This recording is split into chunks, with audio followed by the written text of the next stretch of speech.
Welcome back to the Tip of the Ice-Burgh podcast, brought to you as always by the Hockey Podcast Network. Again, my name Nick Brlansky, joined by Nick Horwat. Thank you again to Jesse Marshall for joining the show. Always a pleasure having our fellow Point Park pioneer come on and talk about the Pittsburgh Penguins as well as weird food places around the city of Pittsburgh, which is how we've ended both interviews thus far. Gotta do what you gotta do, and it's always fun talking with him. He makes us feel smarter every day, I think. I'm sure he's not making me feel smarter. You know what I mean. He makes listening to him makes me feel like I'm learning. Yes, I feel like I'm learning something every time. Yeah. And fun stuff all around. Always a good time. He knows what he's talking about. He's always giving us hope. I tweeted at him during the draft, said, just give me a reason to be excited about this, because genuinely being a Penguins fan, the draft day is not an exciting day usually. Mm-hmm. I mean, you miss the first round entirely, and then you go in late second round, and then you're off for 100 picks. And, you know, the fact that he said the Penguins had opportunities to get a first-round caliber player was good. So it was something to be excited about. That's the kind of guy he does. He helps you be excited about things, and it helped. And now I'm excited about our prospects for once. Yeah, we had a lot of prospect talk, and I really enjoy doing that, especially when there's such a bare cabinet. It's nice to talk about the ones that are there and the people that we should be excited for, and not just looking at it as a barren wasteland of prospect pool. But let's get into our shout-outs and call-outs, shall we? I'd like to start off with my shout-out because it is just something that made me smile a lot over the draft weekend, and my shout-out goes to second overall pick, Matty Beniers, of the University of Michigan. He was drafted by the Seattle Kraken, the very first pick ever in the Seattle Kraken organization. But when they went to give him the draft call, this is what happened. Your call has been forwarded to That's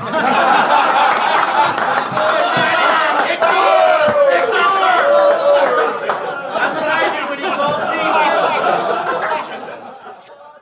Well, for one, shout out to the guy that said, this is what happens when he calls me too. Correct.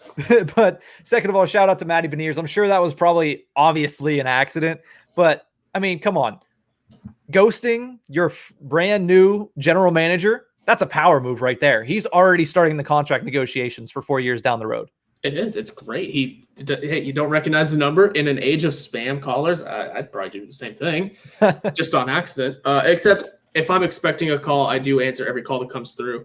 Speaking of answering the call, should I say this tweet that you are probably doing as well? Of course, go for it. That's a decent one because we have breaking news in the middle of our shout-outs and call-outs. The Penguins have made a signing.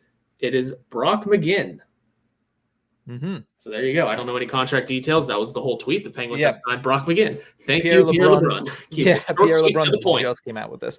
I'm trying to pull up some of his stats and everything like that. The first thing that comes to mind when thinking of Brock McGinn is the double overtime goal that he scored against the Washington Capitals a couple years ago.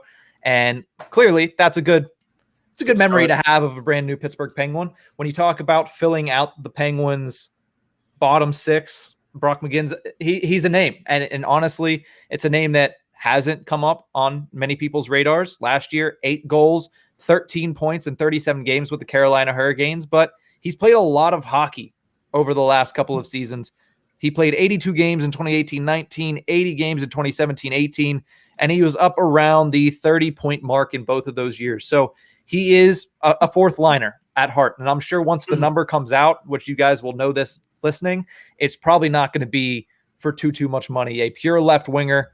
It's something that is going to help the Penguins' depth and is probably going to be someone who's slotted higher than the two guys we mentioned earlier in the episode in Dominic Simone and Evan Rodriguez. Yeah, absolutely. He's definitely a higher signing than that. Not that those two aren't bad players or anything of that nature. Just, your depth chart. You kind of, as fans, we know where other players stand amongst one another.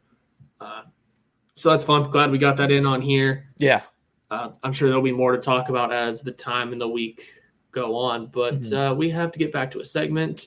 And just to close out before I let you have your shout out, just again, Matty Beniers, I don't know if we got lost in the sauce there with the Penguins signing, but 2021 World Juniors gold medalist.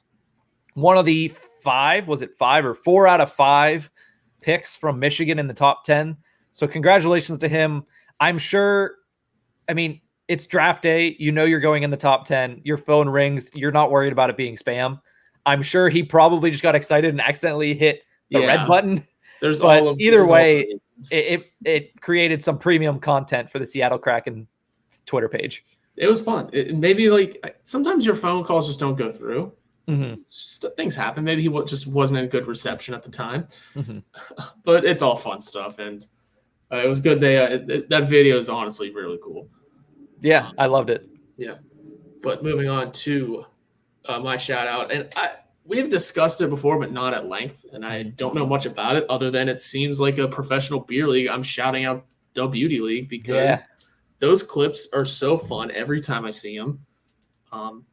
It really is it just looks like a professional beer league. It's almost all NHL players during the summer having a 3-on-3 games where they're doing stuff you want them to do in real games, but it's so impressive. I know Jake Gensel's been there a couple seasons now. Jason Zucker was just there this past year and is, I think, a regular. Nick Bukestad was there, for those curious. Good to see him skating.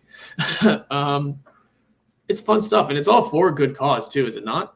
Yeah, it's all used for a good cause, the Beauty League. And you mentioned it's a beer league. It is, because the trophy is a keg. So nice. I didn't realize all that. But yeah, it's some fun 4-on-4 where it's local Minnesota NHL players, some college hockey players, and it's something that is, like you said, for a very good cause, and it grows the game in the state of Minnesota, the state of hockey, if you will. And it's something that I caught on to last year during the pandemic, and I really enjoyed, and a lot of people did because that was kind of the first hockey in a long time. But it was really fun, and it's always really fun looking at some of the highlights there. Yeah, like I just clicked on their website. They have John Scott as like the main. I think that's the Twitter logo. John Scott's the logo. Yeah, his All-Star celebration. I didn't realize that. And then like in the picture they have on like their home screen is there's Jake Gensel. That's Ryan McDonough. Yes, I can't remember his name. Dustin Byfuglien. Paul Martin, fully bearded Paul Martin. It's so much fun to see these guys, because what makes sports so cool these days is that you're heated rivals on the ice, and then then you do things like this where you're best friends, just doing what you love and playing hockey, with each other.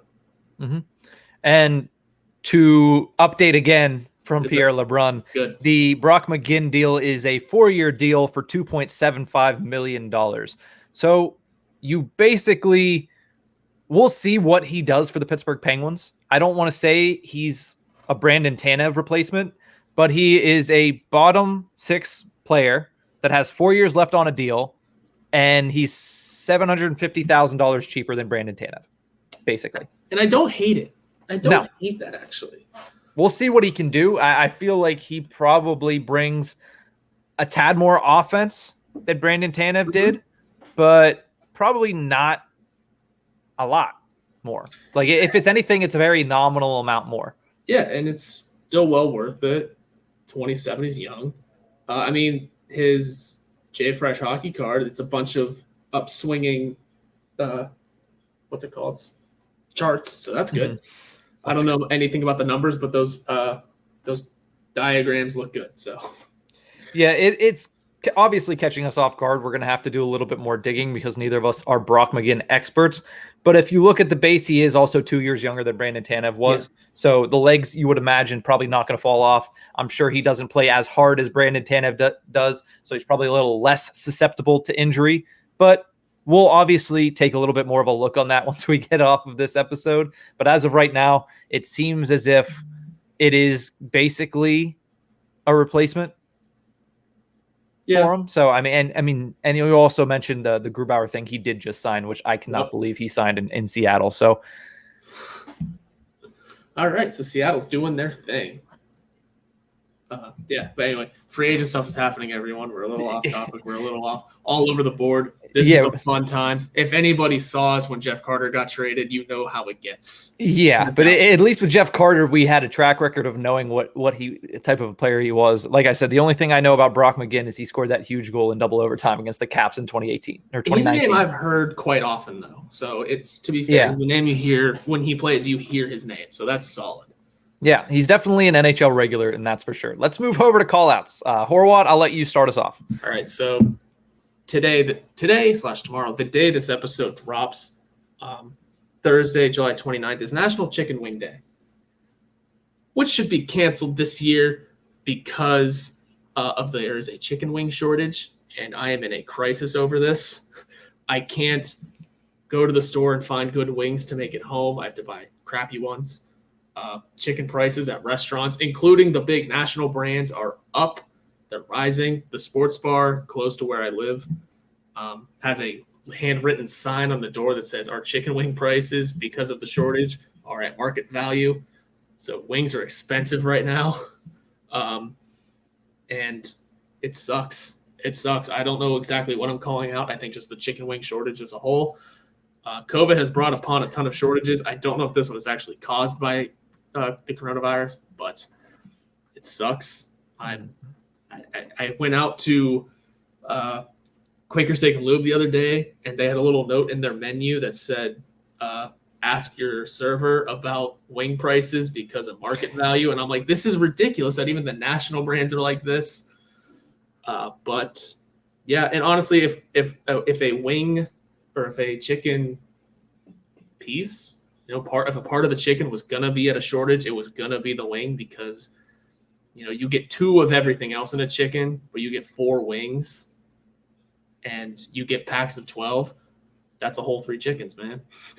That's a whole 3 chickens in a 12 pack. So I can tell you're really fazed by this because you're literally analyzing the chicken wing shortage. I am analyzing the chicken wing shortage more than I am free agents right now. I'm in a crisis. Man, wow. I knew you liked chicken wings. I didn't know that your desire and your love was this deep. I should send like a care package to you. I don't know if you're all right, man. We might have to talk after this and make sure you're in the right mental state to move on. I should be okay. I did get my Arizona Ranch wings at Quaker Steak and Lube anyway. I paid the overprice, so it's okay. Yeah. But no, it's not that big of a deal. It'll come back. There are more chickens on the planet than there are humans, so are there? Yes, by a wide margin, I think too. Okay. Again, you're the expert on chickens. Apparently. I just thought this would be a fun little topic of conversation too, despite it sucking and chicken wing prices being high. But we put a little thumbnail on all of our YouTube things. I think I might just use a picture of a chicken wing for this one now. Hell yeah. But here, Brlansky, flats or drums? See, that's a difficult decision. I'll eat both of them, mainly because I love chicken wings, so I don't have an issue. Growing up, I always loved the drums just because there was more meat on it. Obviously, you had the bigger pieces of meat. Yeah. But now that I'm a refined gentleman, I know that the flats are definitely much better. They're more fun. They're more, yes. Yeah. And I think you can get more crunchy skin. And that's the part that I really like, obviously. But either way, I'm going to eat. I'll eat 2 dozen wings. I want to go back for a Redbeard's wing night and just sit there and devour 50. Are we going to talk about our all-you-can-eat wing nights back in college? Yeah, the one right before we graduated where we totaled, I think it was like 300 wings. So it might be the shortage might be delayed from how many wing nights we had. Yeah, we might be the cause of that.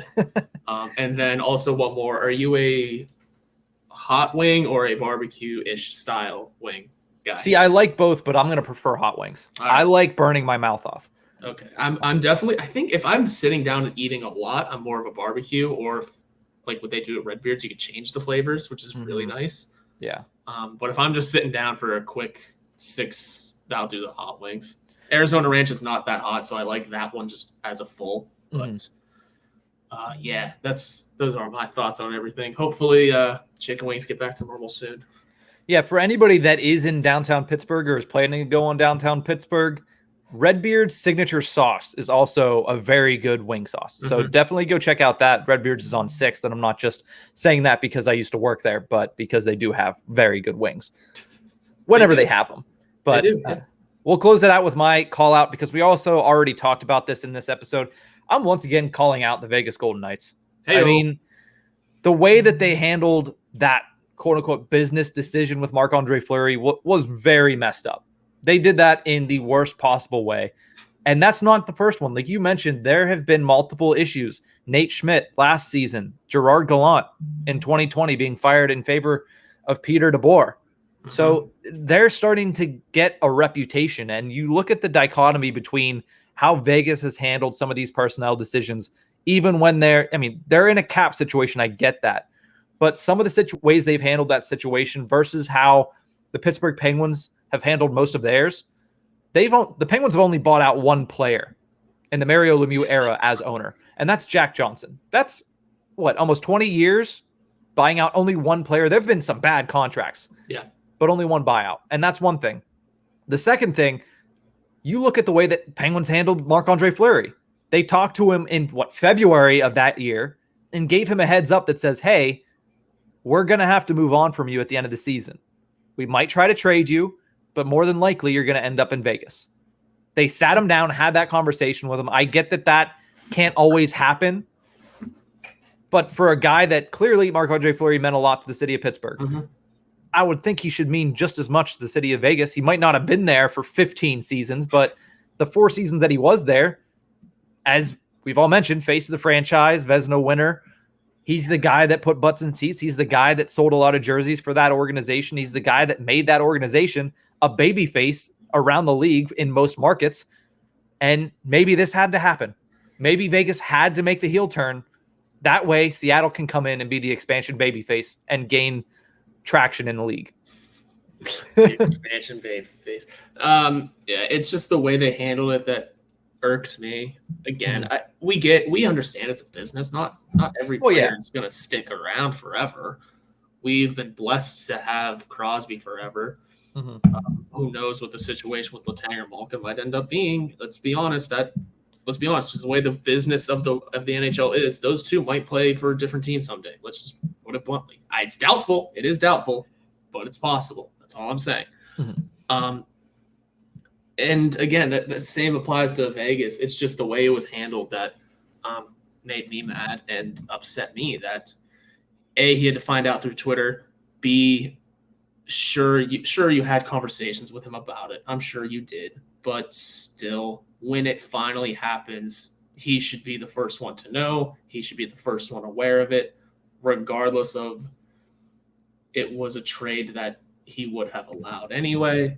Now, again, it being Chicago and that situation, he's got the ability to kind of not report and do what he wants to do. It sucks that, and it sucks that his only option might be retirement.